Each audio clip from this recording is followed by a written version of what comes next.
Hi, I'm Dustin. Welcome to the special episode of Homemade Movies, Epic Explosions. Unlike that one, it was not epic. Roll the montage.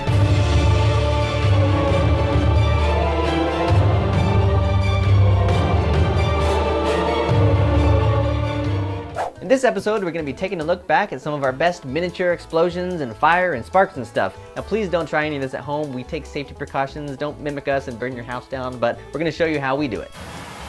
In our Iron Man trailer, Tony Stark has a gallery of Iron Man suits that need to explode, so we had to figure out how do we do miniature explosions. Made a bunch of little drawings of little suits and lined them up. Turns out just lighting a little lighter under it and then spraying it with some WD-40 makes a nice little poof. It looks really big and epic on camera, but it's very small little poofs of fire. But when you shoot it at high speed with a fast frame rate and up close, it looks really big and epic. So that's what we do for all of our miniature stuff whenever we need a big explosion. In our Homemade Red 2 trailer, there are a few explosions. One of them is an SUV that totally gets flipped on its side. There's a stick that's gonna push the car up, and then there's a hole in the ground that the SUV sits on top of. The hole is where we shoot the fire through. Now, I don't know if a car would really flip like that in real life, but that's what happens in the trailer, so that's what we gotta do. So then there's also a car exploding in a parking lot. My patio table kind of looked like gravel. Put some cars, little building, put some weeds in there, looks like a tree, and then we just fire off our little explosion poof and flip that thing on its side, and there you go. Looks like a big, massive explosion on camera.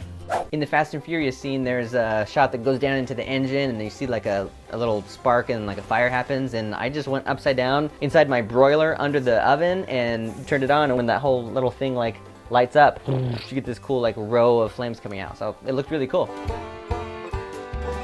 Some of the biggest fireballs that we've done were in our Star Trek Into Darkness trailer, where we've got future London being bombed.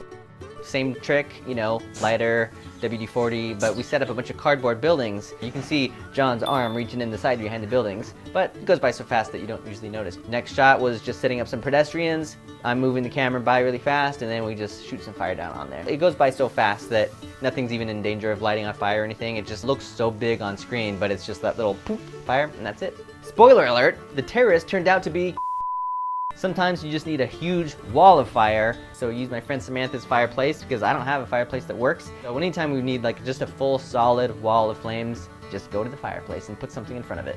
In the opening shot of the Lord of the Rings trailer that we did, there's a big fireball that kind of goes along what turns out to be the inside of the ring. We just built a piece of cardboard and wrote the Elvish writing on there and then tried to get the fire to sort of go along the side of it. Also, there's one quick shot where Aragorn throws a torch, so we had John throw a fake torch. Then we quickly dissolved to a separate fire element that we shot. Since we shot so many fire elements against the black and they're just straight onto the camera, they've come in handy, and we've already just used it recently in the Ender's Game trailer. We just needed a generic puff of fire, little explosion, nice and centered, so we used that.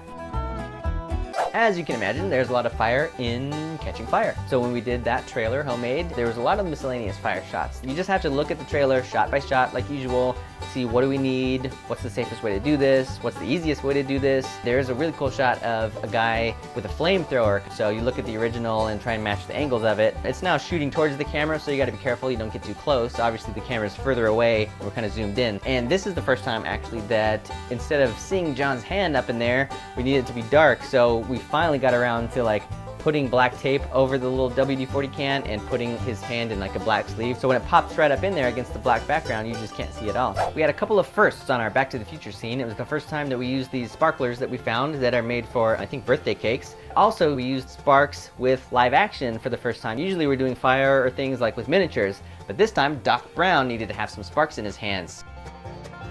In our Die Hard scene, the whole room is supposed to be on fire, but we didn't use any fire in this one. It turns out just putting up some red filters in front of the lights and having somebody kind of flash the lights off and on. It looked really stupid when we were setting it up and when we were like doing this with a box in front of the light. So the whole time you get the sense that there's a big fire really nearby, but when you see the final shot, it looks really cool, and we're like, oh dude, this is probably exactly how they did it in the real movie. Well, thanks for watching this special edition of Homemade Movies Epic Explosions. Check out all the videos that I mentioned on our playlist, and subscribe to Cinefix for new ones every single Tuesday.